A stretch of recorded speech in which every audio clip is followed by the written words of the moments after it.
आदाब, मैं हूं मुमताज आलम रिजवी। बात करूंगा मैं आरएसएस की और मुस्लिम दानिश्वरों की, मुस्लिम बुद्धिजीवियों की है। जी हां, मुस्लिम बुद्धिजीवियों ने एक बार फिर आरएसएस के चीफ मोहन भागवत को खत लिखा है और शिकायत की है कि महाराष्ट्र में और छत्तीसगढ़ में एक पूरा मार्च निकाला जा रहा है पिछले कई महीनों से, जो नफरत फैला रहा है और मुसलमानों को खुल्लम खुल्ला बुरा भला कह रहा है, गालियां दे रहा है और उन पर तरह तरह के इल्जामात आयद कर रहा है, कहीं लव जिहाद का, कहीं लैंड जिहाद का।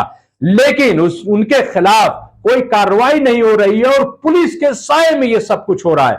जी हां, आपको मालूम है कि किस तरीके की मार्च जो है, किस तरीके का मार्च महाराष्ट्र में दिसंबर 2022 से निकाला जा रहा है लगातार, और एक नफरत का माहौल है, और वही चीज छत्तीसगढ़ में है। तो इसी को लेकर के आपको मालूम है कि एक डेलीगेशन मोहन भागवत से मिला था। उस डेलीगेशन में दिल्ली के पूर्व एलजी नजीब जंग शामिल हैं, उसमें पूर्व चुनाव कमिश्नर वाईएस कुरैशी शामिल हैं, उसमें साबिक मेंबर पार्लियामेंट पूर्व सांसद शाहिद सिद्दीकी शामिल है, उसमें जनरल जमीरुद्दीन शाह शामिल है, और उसमें और दो एक लोग शामिल हैं। और वो सब मिलकर के इस बात की कोशिश कर रहे हैं कि किसी तरीके से मुल्क का माहौल बदले।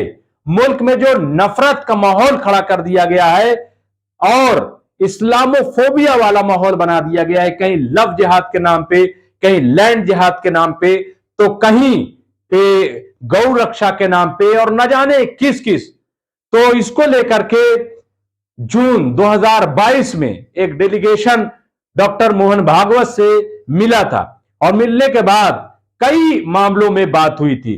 कुछ बातें आरएसएस की तरफ से कही गई थी, कुछ बातें इधर मुस्लिम दानिश्वरों की तरफ से कही गई थी। जो मुस्लिम दानिश्वर ने मिल्लत महसूस किया कि मिल्लत किन मुश्किलात से दो चार है, वो मसाइल वहां पे रखे गए, और जो आरएसएस ने महसूस किया कि मुसलमानों की तरफ से क्या गलत हो रहा है, वो वहां बताया गया।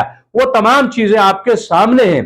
तो बहरहाल इसके बाद भी एक मीटिंग हुई, लेकिन हालात ये हैं कि कहीं नासिर जुनैद का कत्ल हो रहा है और महाराष्ट्र में कहीं मार्च निकाला जा रहा है। ऐसे मामले को लेकर के एक बार फिर मुस्लिम दानिश्वरों ने डॉक्टर मोहन भागवत को खत लिखा है। कल इस सिलसिले में मैंने बाकायदा शाहिद सिद्दीकी से बात की। आज आप कौमी भारत में वो खबर पढ़ सकते हैं। जी हां, रोजनामा कौमी भारत में वो आप खबर पढ़ सकते हैं। उनका पूरा बयान शाया किया गया है। शाहिद सिद्दीकी ने बात करते हुए कहा कि दरअसल हम बातचीत चाहते हैं। हमने बात की आरएसएस में जो सीनियर लोग हैं कि आखिर ये महाराष्ट्र में जो मार्च निकाला जा रहा है मुसलमानों के खिलाफ, लव जिहाद और लैंड जिहाद के मामले में, इसको क्यों नहीं रोका जा रहा है, सरकार क्यों नहीं बोल रही है। तो इस पर शाहिद सिद्दीकी ने कहा कि हमें जवाब मिला कि हम उसमें मुदाखलत नहीं कर सकते। तो शाहिद सिद्दीकी ने कहा ठीक है, अगर आप उसमें मुदाखलत नहीं कर सकते तो कम से कम ऐसे लोगों के खिलाफ आप मजम्मत तो कर सकते हैं, आप उनको क्रिटिसाइज तो कर सकते हैं। और अगर आप ऐसा भी नहीं करते हैं तो फिर हम यही समझेंगे कि आपकी भी खामोश हिमायत इनको हासिल है। यह बात उन्होंने कहा है कि यही चीज हमने वहां पे कही है। अब खत लिखा है, चूंकि बातचीत का सिलसिला जारी रहना चाहिए, और हम ये बातचीत कोई अपनी तरफ से नहीं कर रहे हैं, बल्कि बातचीत से पहले हमने जमीयत उलमा हिंद के दोनों ग्रुपों से मुलाकात की।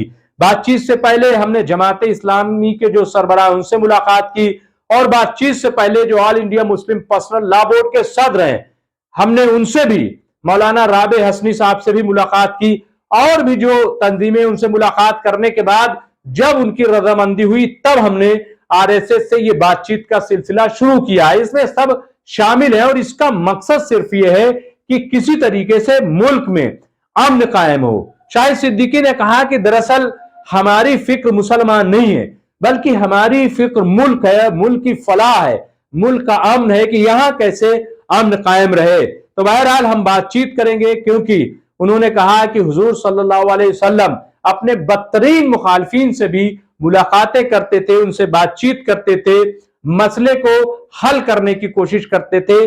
बातचीत एक बेहतरीन जरिया है। हम मायूस नहीं हैं, हम बातचीत करेंगे, क्योंकि हम नहीं चाहते कि मुल्क का माहौल खराब हो। तो बहरहाल अब ये खत लिखा है, अब देखना यह है कि आरएसएस की तरफ से इस खत का क्या जवाब आता है। और ये जो मार्च महाराष्ट्र में निकाला जा रहा है मुसलमानों के खिलाफ, या छत्तीसगढ़ में जो कुछ हो रहा है, क्या इस पे रोक लगती है या नहीं। बहुत बहुत शुक्रिया।